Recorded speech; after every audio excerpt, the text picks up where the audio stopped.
Good morning, friends. Good morning, good morning. Welcome to a hot day in Philadelphia. Thank you all for being here. I'm Reverend McKinley Sims. I use he, him pronouns, and I'm the minister of this congregation. Welcome to UU Mount Airy. If this is your first time with us, we are so glad to be together today. We are celebrating Pride Month and Pride Sunday here on the last Sunday we could do it today, on the hottest day of Earth's existence, it feels like, outside. So thank you for finding your way into the air conditioning here in the sanctuary. If you're joining us from home, I hope it's air conditioned where you are, and you can find yourself here in this space as well.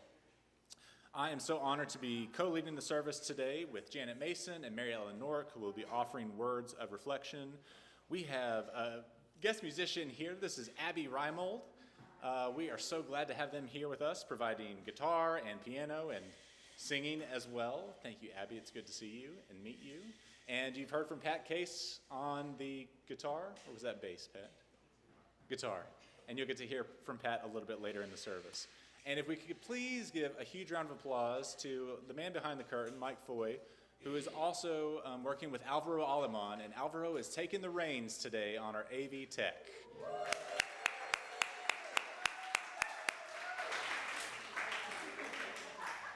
And we're making it easy on Alvaro, I hope.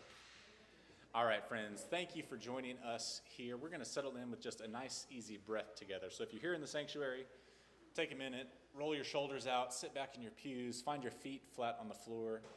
If you're joining us from home, find a comfortable position. If you're driving, please don't take your eyes off the road. But find a place where you can find some peace and stillness here. We're going to take a nice, easy breath in together and out.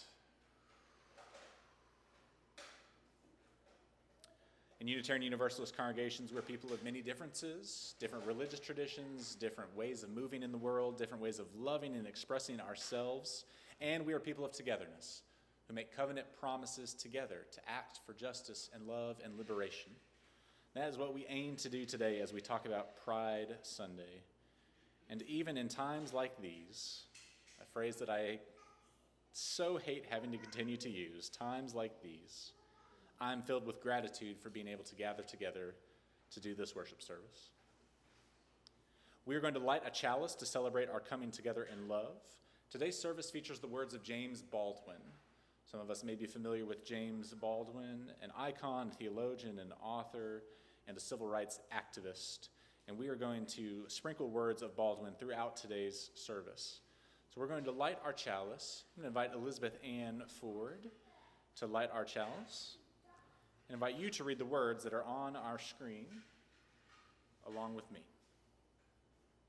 You have to go the way your blood beats.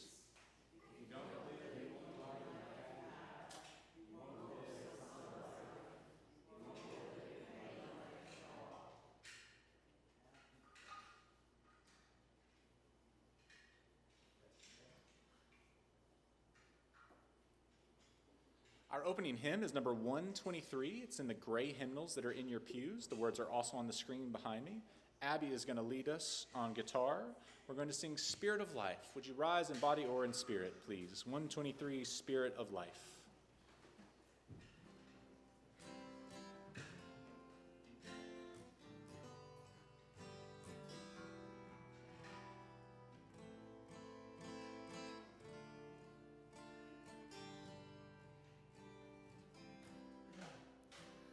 Spirit of life, come unto me, sing in my heart all the stirrings of compassion, blow in the wind, rise in the sea, move in the hand, giving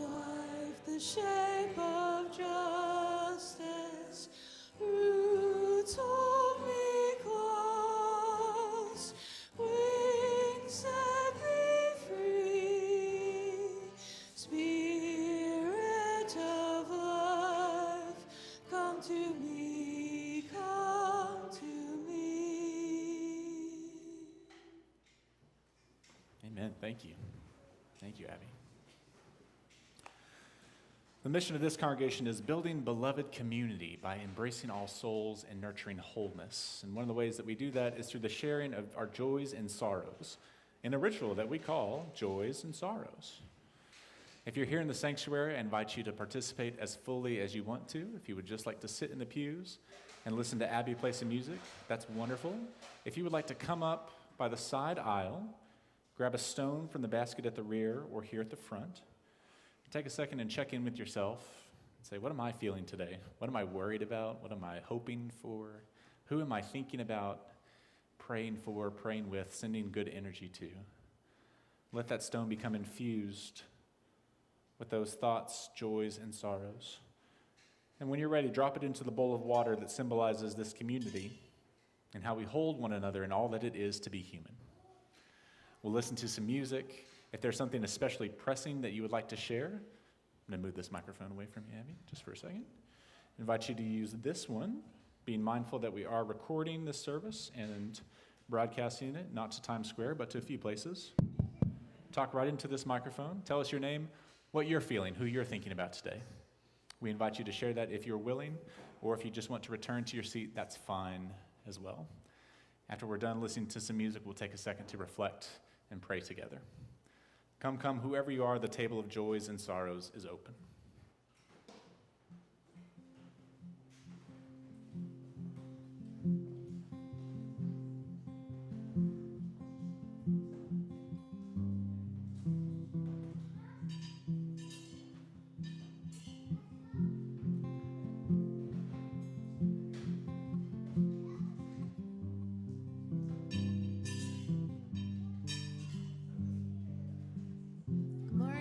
And happy Pride!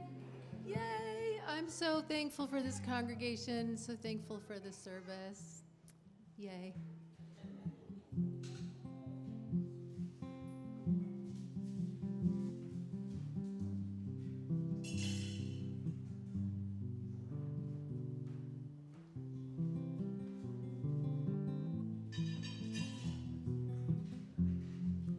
Good morning, I'm Linda.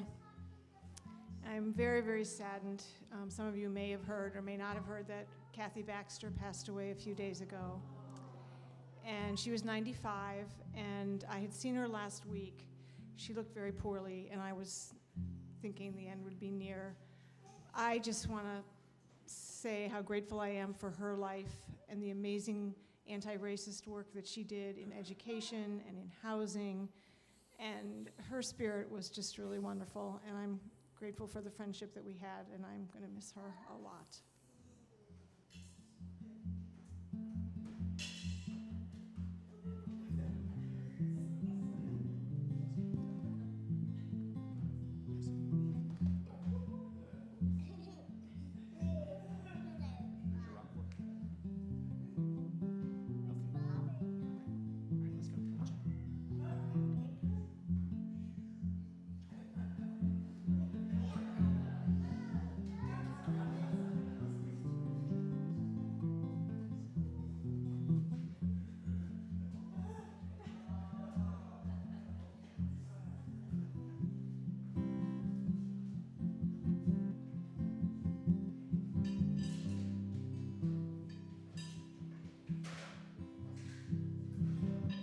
Good morning, I'm Deb. I'm just really excited our daughter is visiting. So it's our daughter Kate, she's over there sitting next to her dad. And I also want to just have us just continue to hold in our prayers those people who don't have what we are so lucky to have, whether it's housing or air conditioning. I mean, so many people don't have air conditioning, so just, yeah. Anyway, thank you.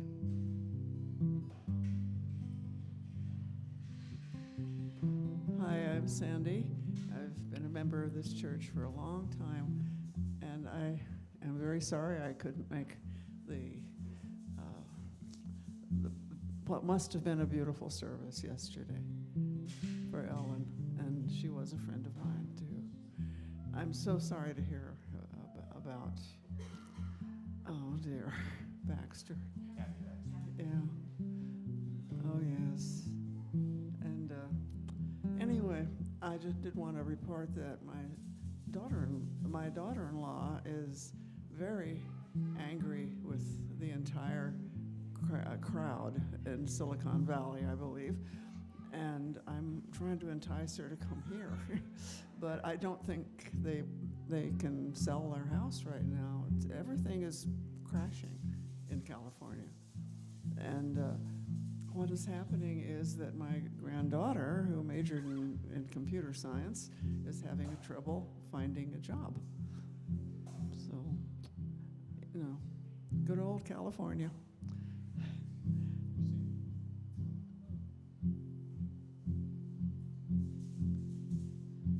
Sad day for me. I was supposed to be going down to visit my brother with ALS, and he died on the 26th.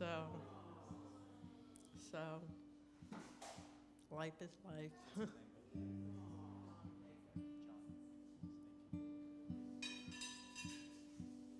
Hi, Louise. One stone for pride. And the second stone is just a statement of gratitude that the day before the most recent inauguration, I had the honor of officiating at the marriage of my daughter and her partner in a booth at Quakertown Family Diner. Long story, but that's where they got married. It was wonderful, and I'm just grateful to have been able to do that.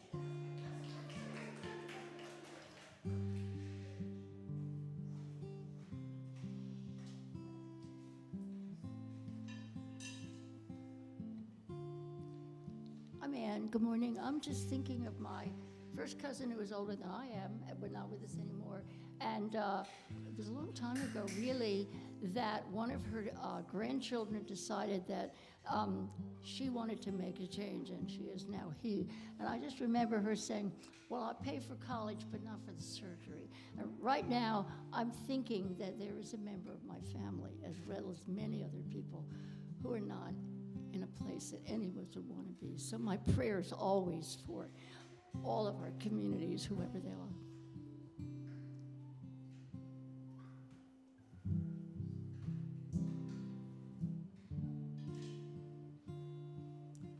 My name is Kathy.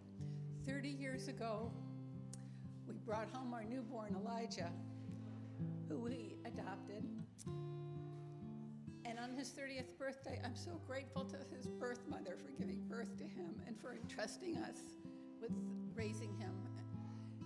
And I also want to thank David, my partner in parenting.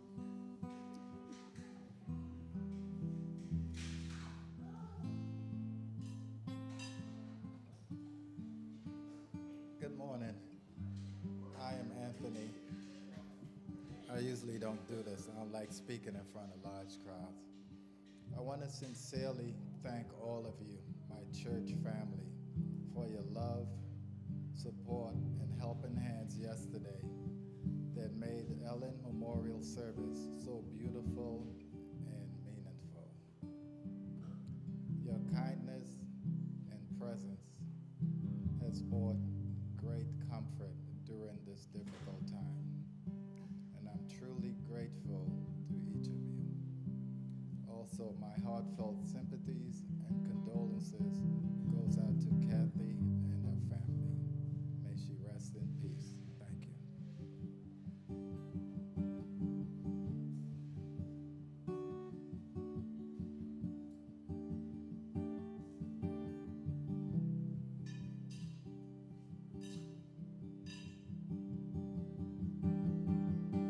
Hello, my name is Annie, and I have a couple of concerns. I'd like to send out prayers to Gary and a friend of mine by the name of Marilyn. And I have a huge joy. It's huge. It is Karen Smith's 65th birthday.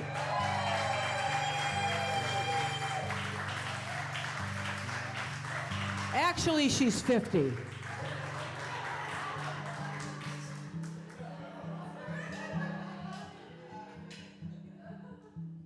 That's right. 65. I'm so happy to be here. Thank you. Thank you, thank you, thank you, thank you, thank you, thank you. Nothing but joy today. And I still celebrate my birthday. I think the highlight of my weekend, though, was Jane and Linda and Sharon's beautiful song that they sang yesterday. So thank you so much, everybody. And extra prayers for just folks that battle with depression, because that's one of the battles I have on a daily basis. So just, that's always in the forefront. I keep it really honest, and I always check in with myself. So thank you so much for your love. I appreciate it.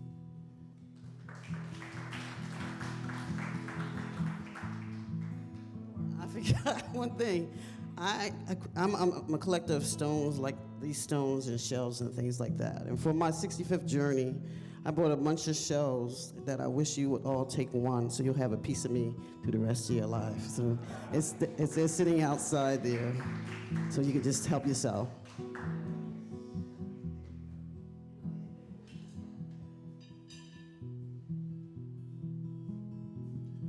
Good morning. My name is Anam. This is Bibiana. Can you say good morning, Bibi? Can you say hi? A little shy today. Heart's a little heavy. My first year, my freshman year college roommate, Mike Bernstein, was discharged from the hospital yesterday in New York. He's coming to the end of his of a long and arduous cancer journey, and he was discharged to go home to be able to pass away in peace with his family.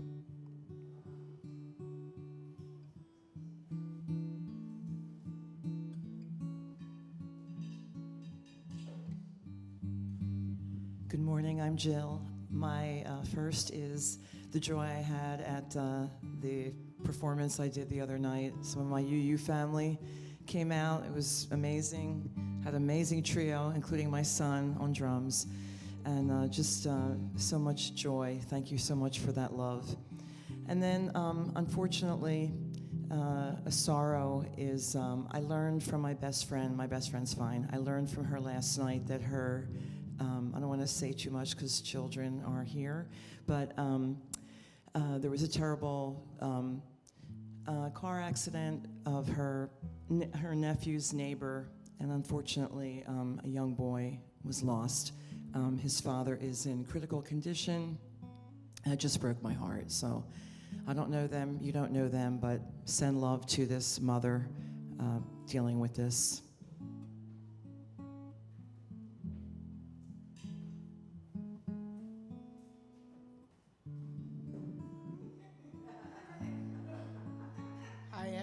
Hi everyone, my name is Cheryl. I am Elizabeth Ann's lesser half. Mine is a joy and a gratitude, and it is a gratitude to you for the 2 years that you have welcomed Elizabeth Ann and brought her joy every Sunday. Truth be told, she doesn't want to come to church every Sunday. No religious professional wants to come to church every Sunday. Right, McKinley? But she comes, and she comes home, and her heart is so full of joy. Thank you, because when her heart is full of joy, my heart is full of joy.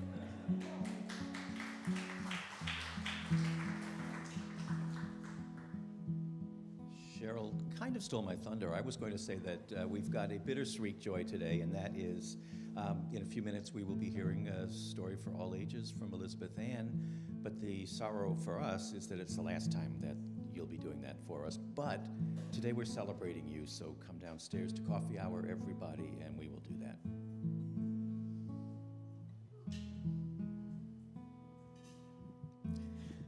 My name is Bruce, and I wanted to thank Jane and Jim and so many of you here and other friends who celebrated my retirement last Monday at Jane and Jim's house. It was a lovely celebration. Thank you so much. A lot of creativity and fun and joy. And I just also wanted to say that it was last night we had a folk factory. We drove from New Hampshire at 10 o'clock in the morning to be here at 6 o'clock to let the performers in. Thank God the traffic gods were smiling. We had 7 minutes to spare when we got here. And we had a really nice crowd because about a dozen people from the Temple Abroad in Rome program that we were part of came to the concert. So we got a lot of new folks seeing this space and enjoying it. So thanks to everybody. Yeah, I'm Linda. I too want to thank everyone who put in a lot of work into that lovely event to honor Bruce's retirement. And the reason we were in New Hampshire was we spent 2 nights up on Star Island, a UU conference center that if you want to know more about it, ask us. And we bring you greetings from our son Jamie, who says, "Hi, everybody."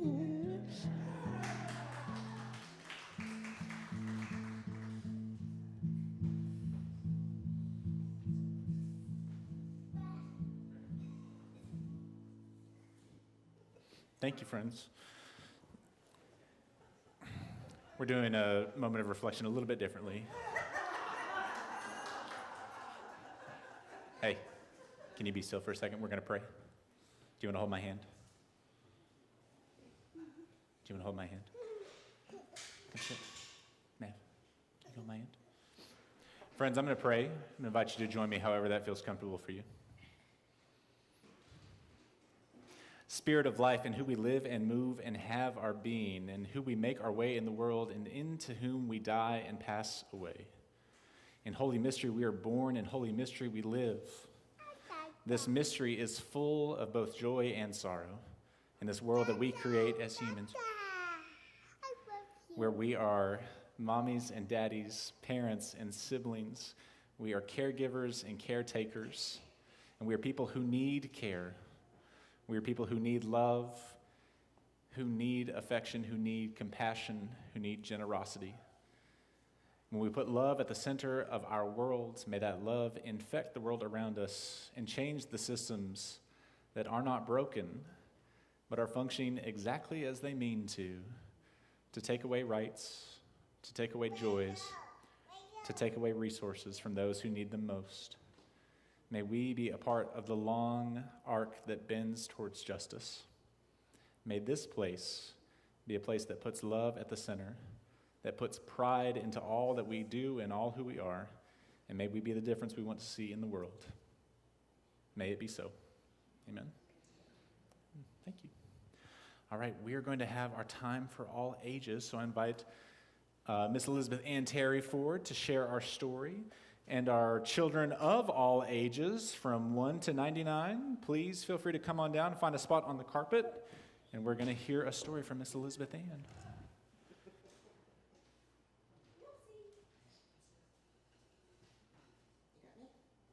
Yeah.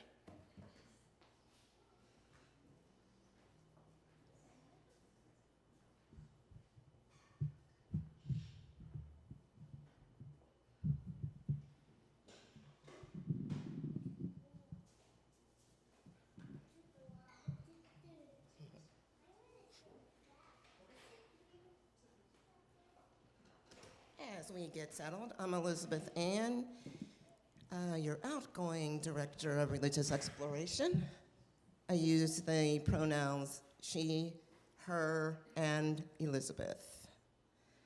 The story today is a story about poet Mary Oliver called Woods and Words, the story of poet Mary Oliver, written by Sarah Hawley Ackerman and illustrated by Naoko Stoop. Sorry that I messed up her name. Woods and Words. Mary crouched in the hut she had stitched of grass and sticks, noticing birdsong, velvet leaves, a glittering beam of light. There were treasures all around if you paid attention. When the classroom walls wrapped her too tightly, Mary traded them for the mossy edge of a creek, and the woods became her school. Sitting in clusters of colt's foot and violets, alone, except for the poets she had tucked in her knapsack, Mary wrote. She filled stacks of notebooks and wore pencils down to splinters. In spring, winged maple seeds spun off their branches, rolling through the wide, still sky. Mary rolled off too, zipping over pavement and bumping along dirt roads to an old farmhouse where a poet once lived.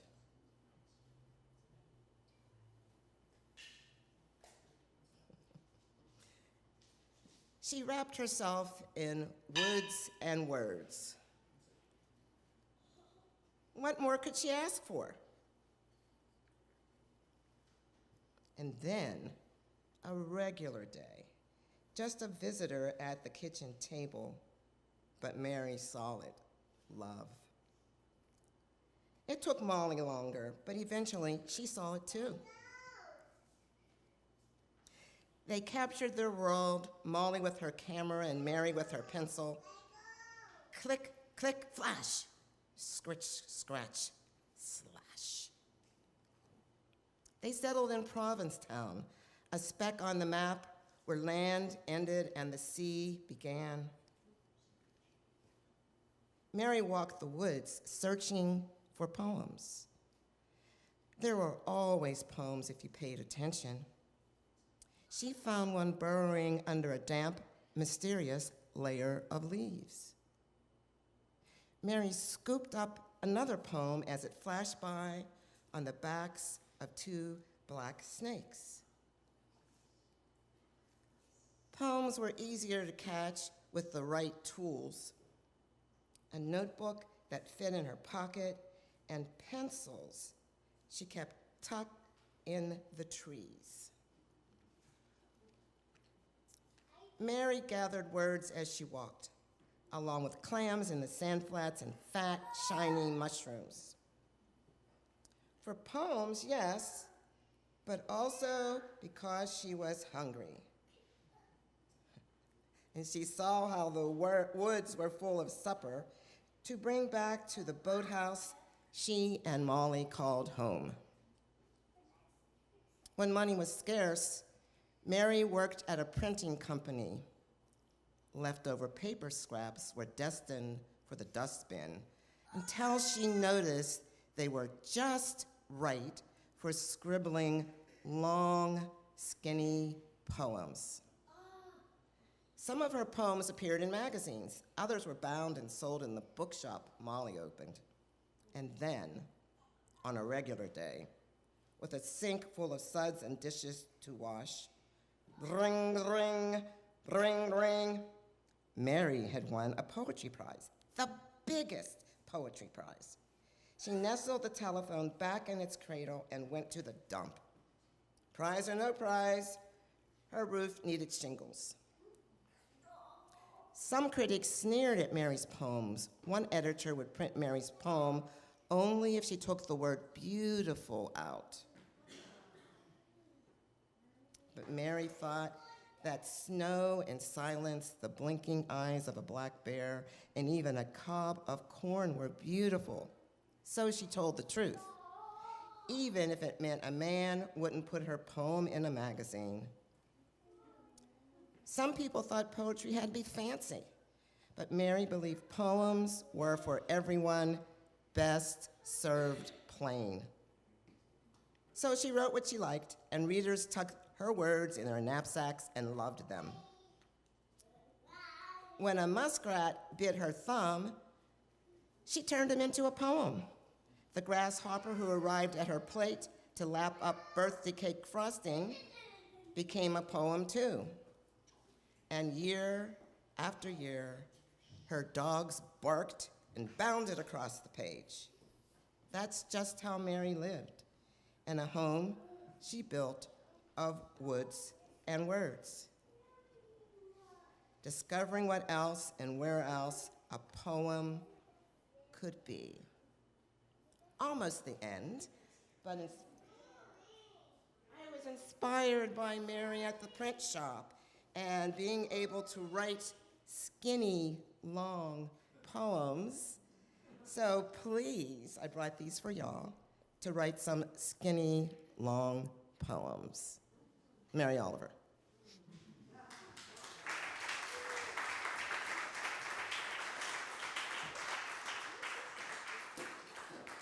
All right, little ones, we're going to sing you off to your RE classes downstairs. Thank you for being so patient and quiet. I appreciate it. We're going to invite you to follow Miss Elizabeth Ann and Miss Jill downstairs, and we're going to sing a song for you here in the sanctuary. Alvaro, if you can bring up the lyrics to our song.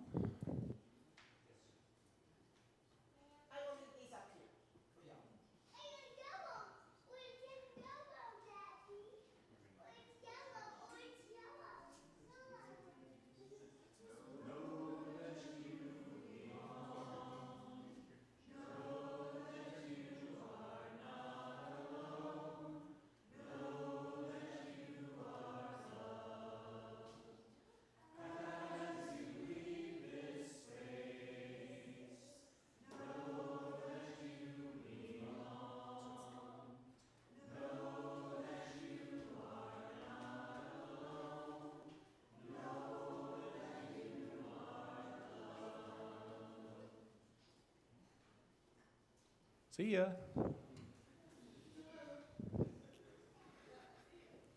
All right, now we're going to ask you for money. Now, we take an offering here in this congregation, and it goes to two different places. If this is your first time here with us, there's no expectation that you give anything to the plate that is going around. But if you do, thank you. It goes to two different places. Any paper money and anything you put into the plate, like a check, goes towards the operating fund of this congregation. Any pocket change you put into the plate, and anything you put into the white envelopes that are in your pews that you can mark change for change, goes towards a different social justice organization each month. For the month of June, this is our last Sunday collecting money for the Welcoming Homes Project, which connects asylum seekers and refugees with homes here in Philadelphia. Wonderful program. We're going to have some music from the wonderful Pat Case. Invite you to give as you are willing and able. We know there are many ways to give back, and the giving of money is just one of them, and we're going to do that now. The offering will be gratefully received.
Thank you, Pat. Mary Ellen Nork is going to share some words of reflection for us. Mary Ellen.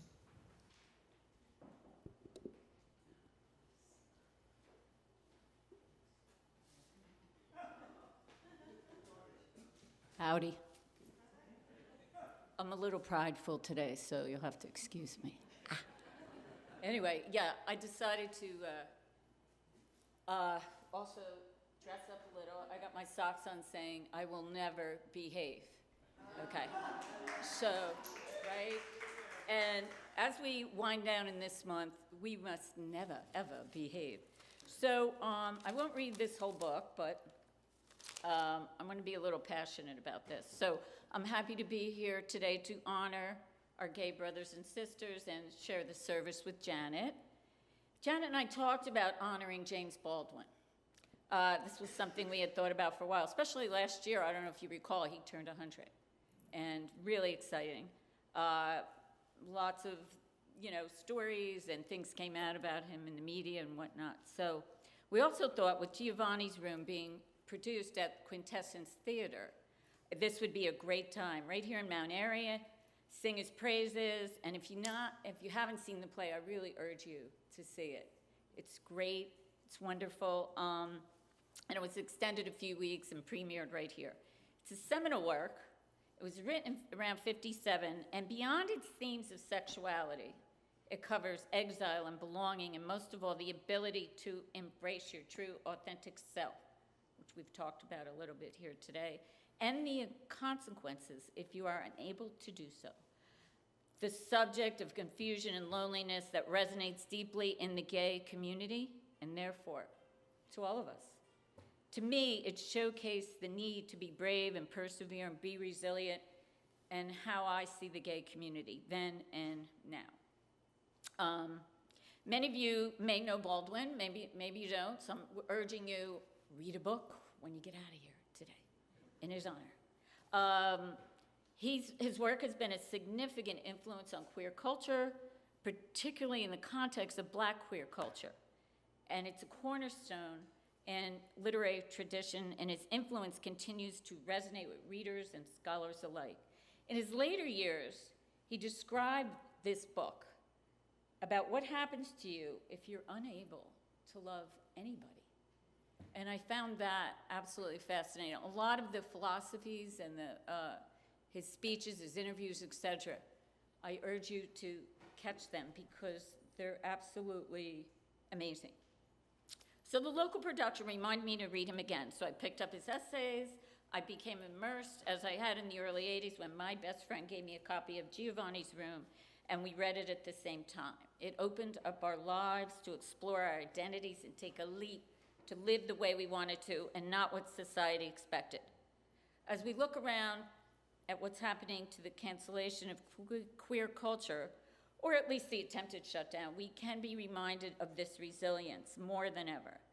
But there has always been hard roads to walk in America, as Baldwin reminds us. And as an aside, the Supreme Court, need I say more? And in this time, we see the political, the cultural, the personal attacks on literature, art in general.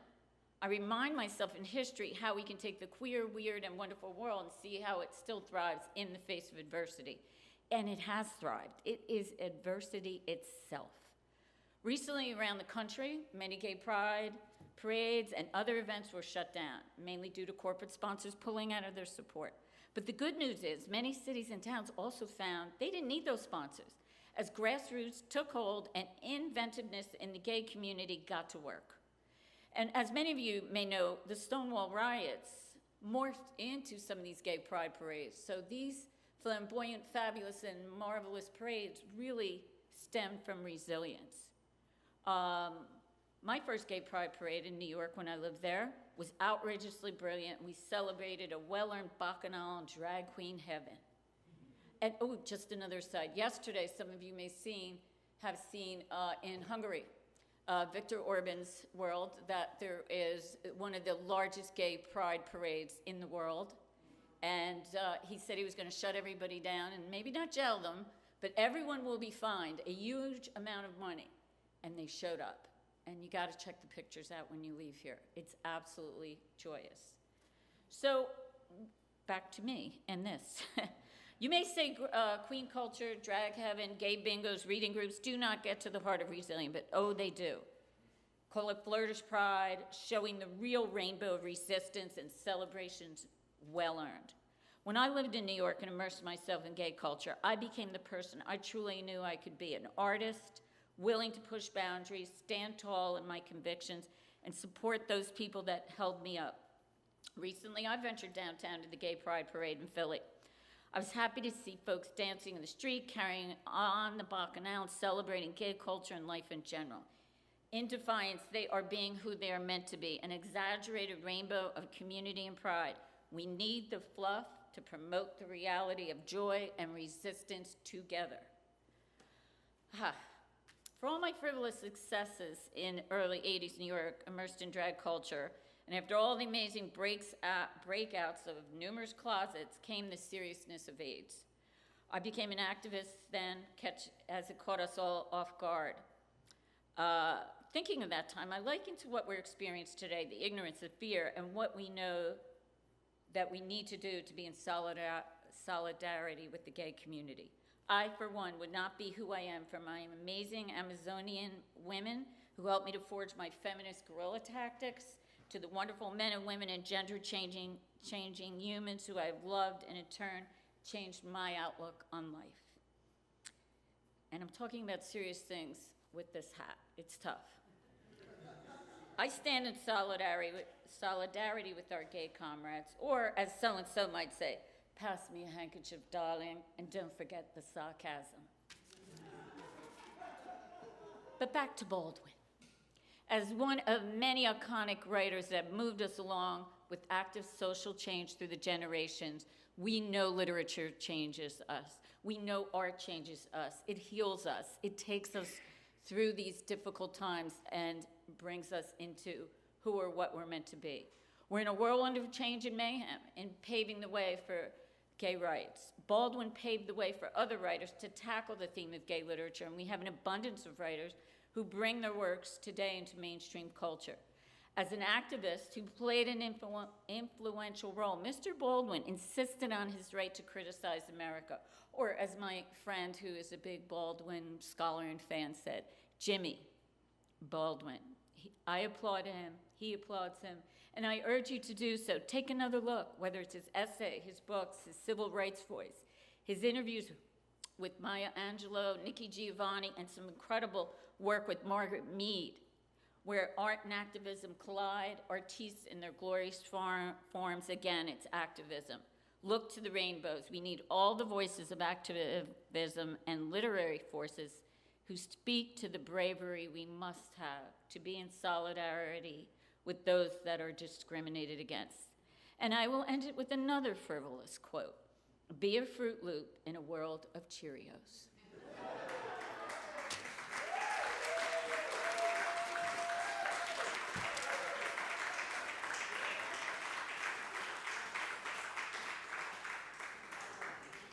Thank you, Mary Ellen. All right, we're going to throw a curveball here for our tech team. I'm going to invite our choir forward. They're going to share their offering of music. And while that's happening, Alvaro, there is a slide with a video on it after the offertory. I really do believe. Can we play this clip of James Baldwin just to give the people a sense of what his voice sounded like and what his words sounded like as our choir comes forward to get ready to sing? I really do believe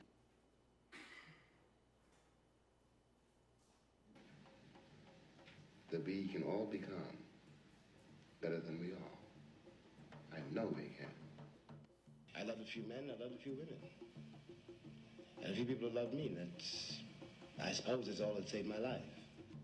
The world is held together, really it is held together, by the love and the passion of very few people. It is the unutterable truth. All men are brothers. That's the bottom line.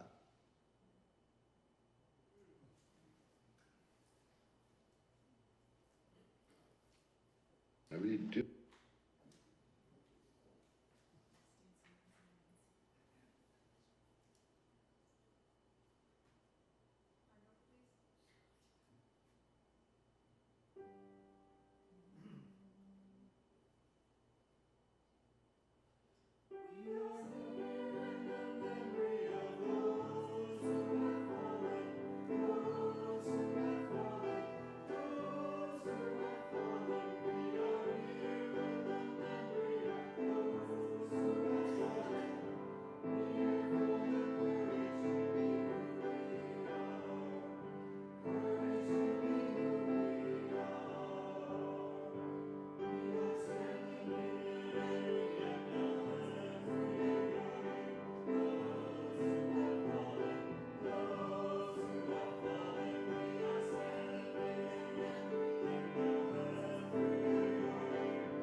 Thank you, choir. Thank you, Abby. So that song highlights the complexity of pride, especially in times like these. Standing in the courage of those who came before, those who have fallen. Come on, Janet. So we're going to take a moment to hear some words of reflection from Janet Mason, who's going to offer us reflections on her life and then going to lead us in a breathing reflection, because Pride Sunday can also be full of lots of things for us. Those who have lost folks in the past, those who are fearing the loss of rights now, today. So I invite you to hear some words of wisdom from Janet, and then when she leads us in our breathing exercise, to take advantage of some of that peace and stillness here today. Thank you, Janet. Good morning. I've been queer for a very long time. A childhood friend sent me your book in high school to the queerest girl I know. She wasn't wrong, but I was queer with a lowercase q then, meaning I was an odd bird, a bookworm surrounded by working class conformity. I saw it a few years to go until I became a lesbian feminist with a capital L and an F, far before the initials of LGBTQ+ came along. When the term queer came into vogue several decades ago, I adopted that moniker because it was more inclusive. In the past 40 years, and then some, I've seen a lot of progress. It's been hard, not so much for myself, but for my concern for the young queers, particularly those in the trans community, to see that progress rolled back. 40 plus years ago, we had to create our own communities, including institutions to live our lives. I always thought I enjoyed being an outlaw, and I did make the most of it, but really, what other choice was there? Recently, when I was reading Elite Friend's book about being a young gay man in the bars, I read about a young hustler who had a psychotic break in the bar.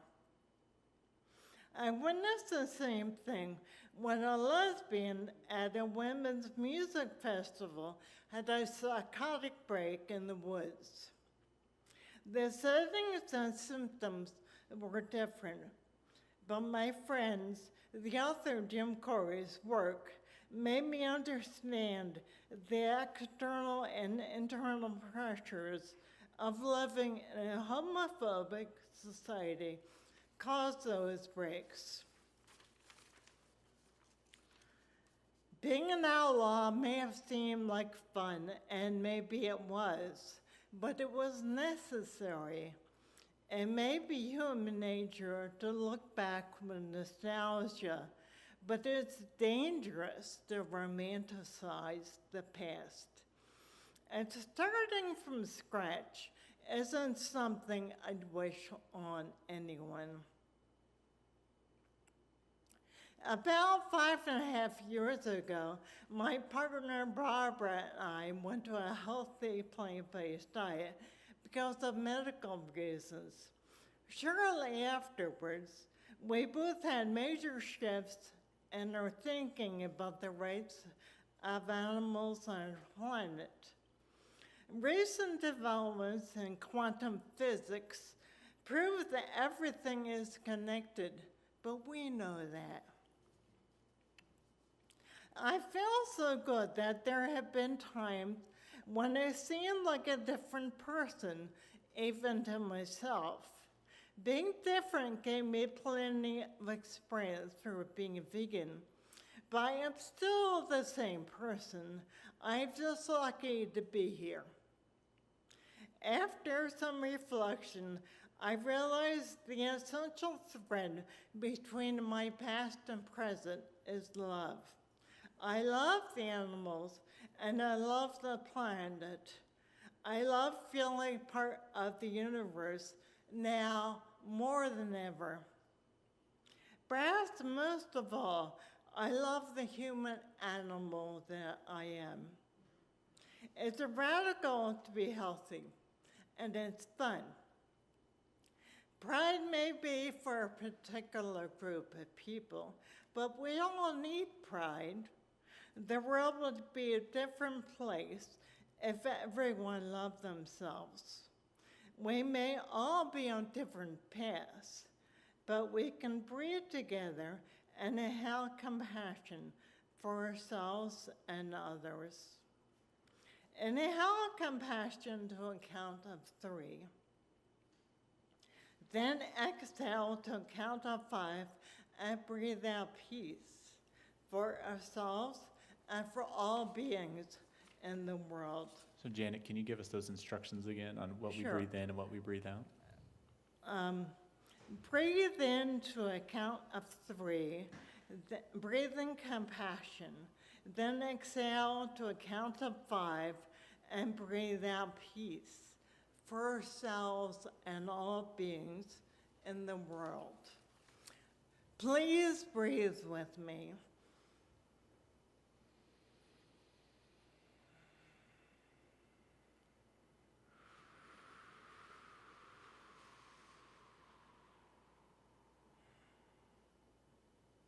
Happy Pride. Namaste.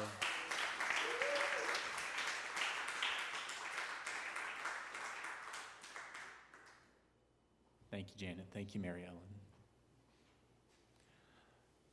We were in Baltimore this past Sunday for General Assembly, the annual gathering of Unitarian Universalists, and that also happens to coincide with Pride Month and the end of June when lots of the Supreme Court decisions come down. So there was almost always good news or bad news that happens at General Assembly for lots of us. And there were some emergency reflections on some of the cases from the Supreme Court that seek to strip away rights from our trans folks here in our communities.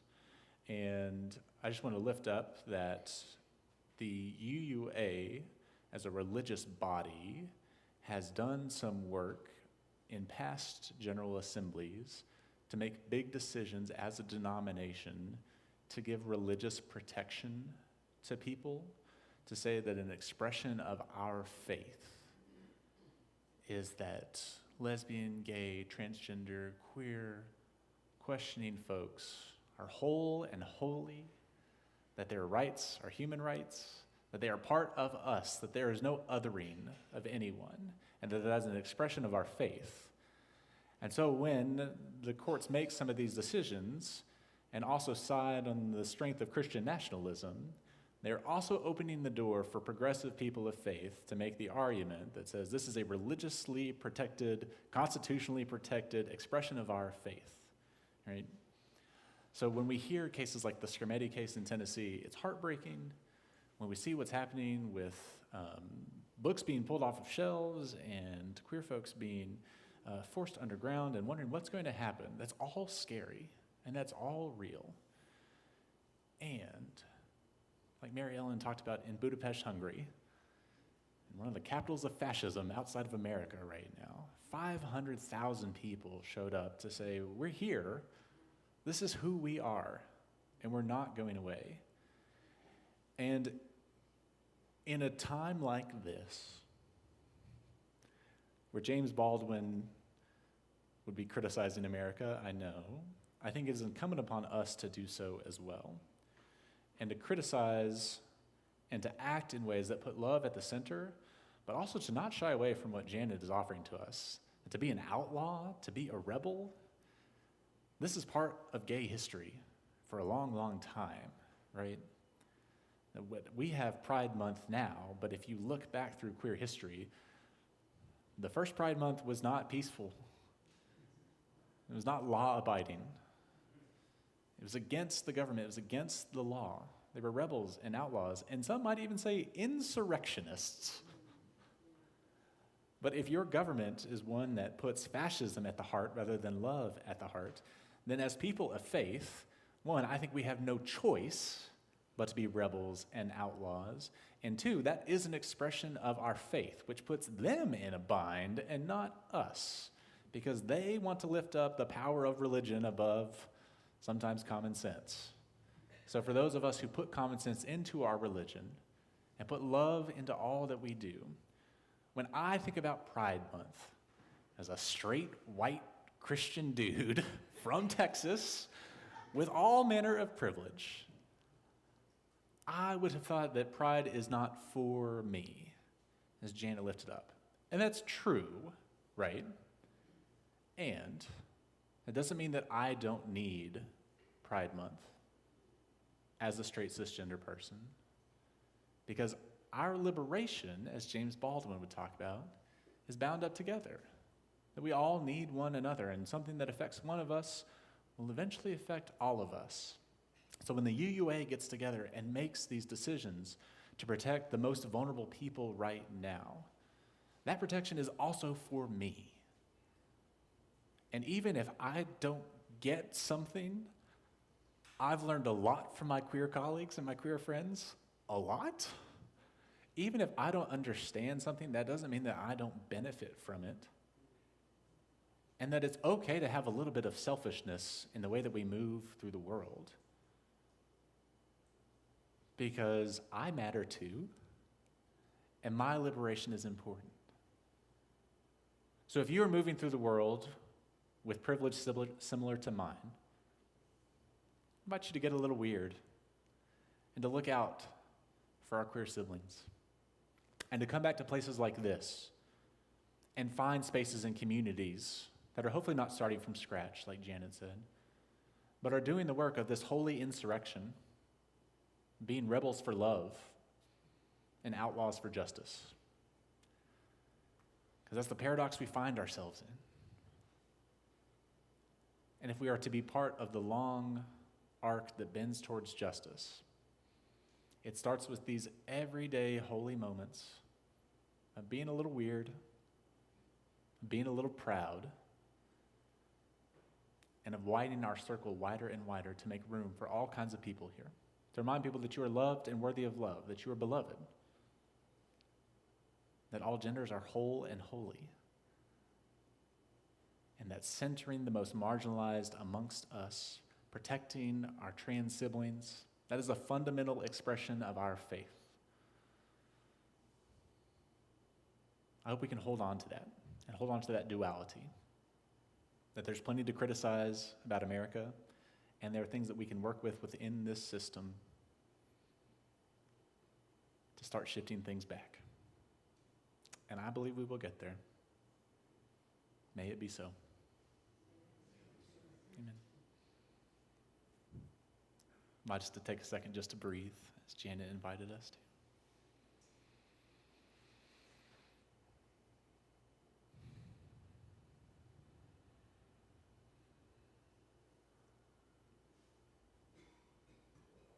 We're going to extinguish our chalice with words from James Baldwin that may have a different resonance now. As I extinguish the chalice and read the words aloud, I ask Alvaro to bring them up on the screen. They are also written in your order of service. Would you read along with me? You have to go the way your blood beats. If you don't live the only life you have, you won't live some other life. You won't live any life at all.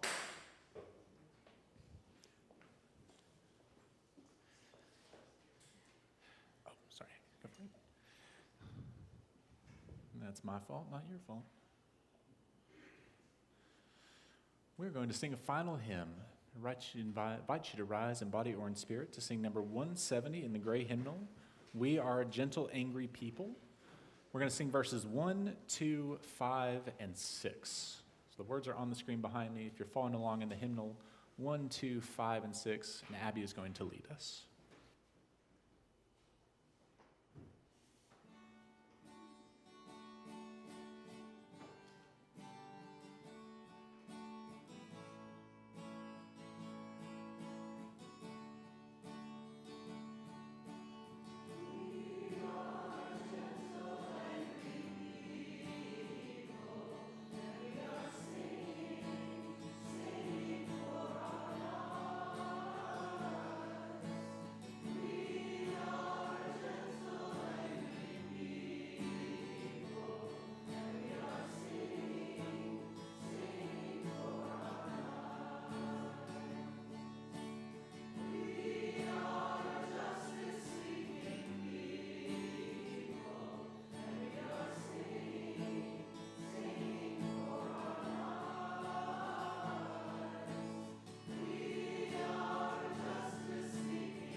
Thank you. Can you be seated? Can we have another hand for Abby Rimo, please?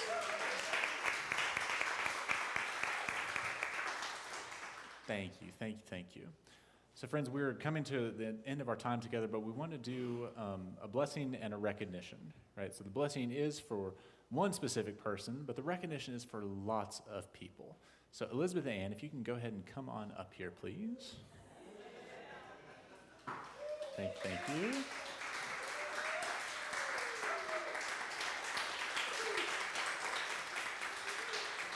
Yes, thank you. So Elizabeth Ann has been so wonderful to work with for the past 2 years, and we are so sad to see you go, but so grateful for the blessings you've given to this beloved community, to our kids, to my kids, to our children of all ages, to the volunteers you've helped recruit and helping us get some of our systems in order. We are so, so grateful, and I don't know what we're going to do without you, and I'm not going to think about it now. But when Elizabeth Ann came to us, we met at one of the Bradbirds memorials, and by happenstance, this beautiful partnership came into being, and Elizabeth Ann has accompanied all of us, but has worked with me to go out into the community to meet our families and kids outside in the community, not just here. And recently we were on the street in Germantown Avenue at supper sessions doing glitter blessings and pride blessings for Pride Month. And the meaning that it had for folks was so, so special. And it was so, so great to get to do that kind of ministry together. So I'm so grateful for you and everything that you have gifted this community. Oh, where did I put it? Oh, here it is. So we have just a few very small tokens of our appreciation. This is just a photo of you with our kids recently that you can take with you to New York City when the apartment is ready. And Kathy, another small token of our appreciation.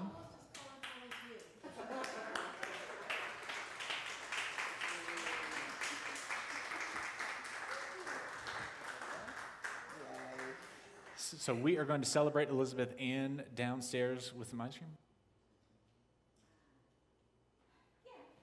And she's going to say something for us now. We'll make it on.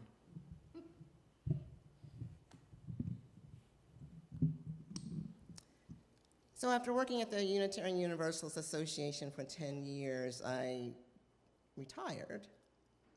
And Cheryl says I was like kind of retired for 10 minutes. Because I started working here, and it's like I saw the notice and I said, that would be fun.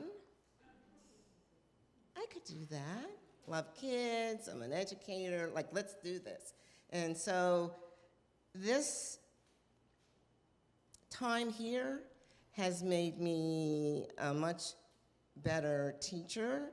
I know y'all were apologizing because the population of kids was so small, but it meant that each Sunday I would prepare for having toddlers to teenagers, you know? So I am so grateful to have been here and to get to know y'all and have the love flow and have fun. Oh, McKinley. It has been a joy. It's like you said one time, it's fun scheming and dreaming together. And it has been. And so I know that you will continue to do good things with the community in which you're situated and the broader Mount Airy community and continue to have fun outside and things that aren't on Sunday morning because some people cannot come Sunday morning. So I've been blessed. Thank you so much for your love. I love you back.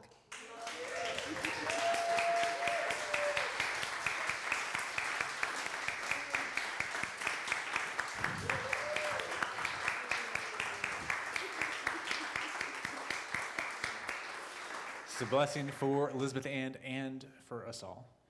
May you go in peace to love and serve the world, to love and serve your neighbor, and to transform this world, loving the hell out of it. Every step we take, may it be so. Amen. Ashe. Thank you, friends. Yeah. Friends, you're welcome to join us downstairs for some ice cream and some more goodies to celebrate Elizabeth Ann. Thank you, friends. We'll see you next week.